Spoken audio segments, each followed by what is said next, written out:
পঞ্চগড়ে 10 দলীয় ঐক্যের নির্বাচনী জনসভায় নেতাকর্মীর ঢল।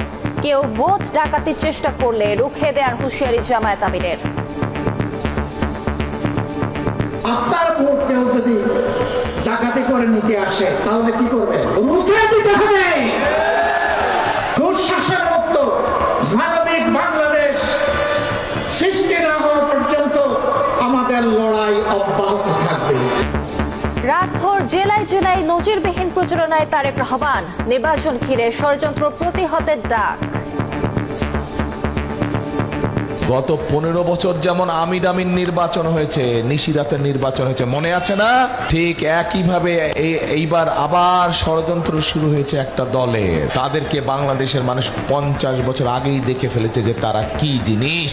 কাজে এই ষড়যন্ত্রকারীদের বিরুদ্ধে আমাদেরকে সজাগ থাকতে হবে। ছুটির দিনে নির্বাচনী প্রচারণায় উৎসবের আমেজ। পাল্টাপাল্টি অভিযোগে রাজনীতির মাঠে উত্তাপ। পাড়া মহল্লা চষে বেড়াচ্ছেন প্রার্থীরা।